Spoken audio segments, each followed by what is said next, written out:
Alright, so what I have here is all my basic gear that I always take on me with campouts, relentless on where I'm going. This actually all fits in my overnight backpack. It's from Field and Stream. It's a wonderful store that it's owned by Dick, so if you have any spare gift cards from them, you can use them there.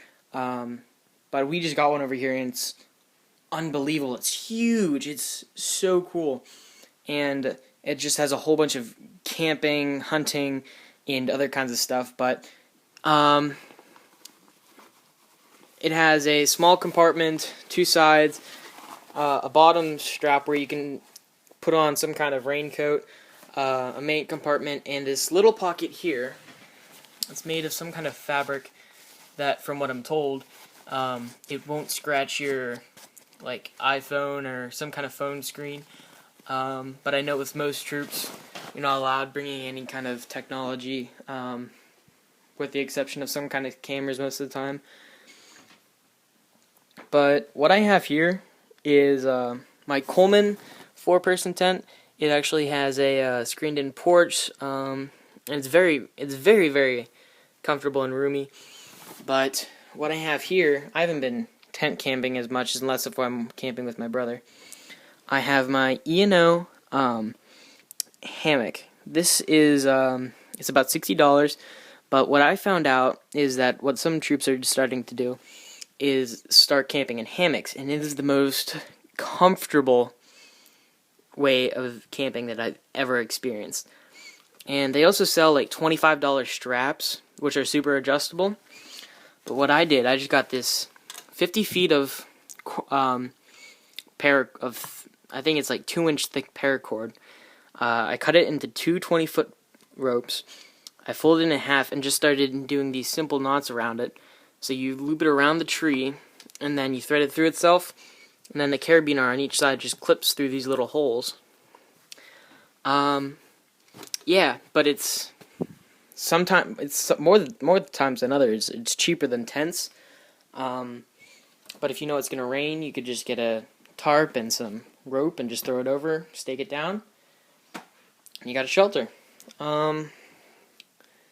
Next, we're gonna be talking about light. This is a mag light. It takes 4D batteries. It's super bright. It shines up to 25 feet. I need to get mine fixed. I dropped it and it's been working weird. And this is a Coleman lantern.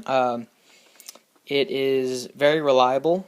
Its battery, you can buy a rechargeable battery, but this actually has a battery life of, I believe, more than 3 days, which is super impressive. But light's always a necessity, especially whenever at night. You don't want to get lost. But yet again, you can always, the buddy system almost never fails. So most of the times, more times than others, your buddy will have one. Here's my sleeping bag. Sleeping bags come in all kinds of shapes, sizes, and forms. Like camping backpacks, which are super light and keep you warm at the same time. Mummy bags, which are just like sometimes basically just sleeping bags, but they come around your head. This is actually more of a winter sleeping bag. It's LL Bean, and it's actually will keep you warm comfortably at 20 degrees Fahrenheit. And it's lined with flannel, which is almost a necessity for me because it I don't know, it just keeps me I don't know if it's psychological, but it just keeps me warmer. Here is hydration. Your son will not have a good time if he's dehydrated, having lots of headaches. This is just the Boy Scouts of America Nalgene. It holds over 32 ounces, because you got all the space up here. And this is my Camelback. For those of you who don't know what a Camelback is, this is what's called the bladder, but it's kind of like a pouch. This one, it holds 2 liters and actually fits in a special sleeve in this backpack.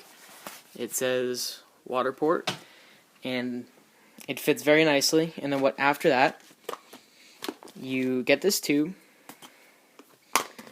put it in here, and then you just slide it through the little hole in your backpack, and you just drink out of this part. I love it. It's a good way to keep you hydrated. Sometimes you can just keep it in your mouth and just drink whenever you need it. Here is my Gerber Bear Grylls Survival Hatchet. This is about 9 ounces, I think. It was about $50. It's super sharp and very light, and it's just outstanding. And this is my, I believe it's 4.5-inch blade lockback. It fits right on my belt. So does this. It has serrations. So if you don't like serrations, I would not recommend this knife. But they're just super reliable. And your son, although, will not be able to use them until he gets his Totenkit or Firemanship, which is basically what allows you to cut wood, use your knife. Like I know in Weeblos you earn your Whittlinship, but I'll get on to Firemanship in a second here. Here's my first aid kit. It was about $20. It has all the necessities you need basically, and it fits perfectly here in this pouch. It's almost made for it. It's perfect. It's perfect size. Here's my fire starting kit. I just have a Swiss Army knife, flint and steel with a magnesium brick on the outside, and a little dryer lint and twine, which is cut up to make bird's nests. Which this is basically my fire starting kit.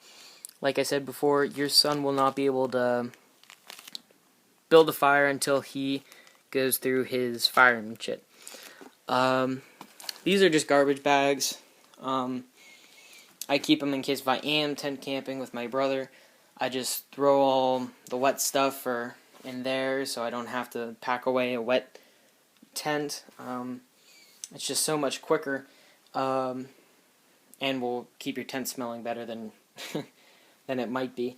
This is my mess kit. Some troops actually bring their own bowls and knives and stuff.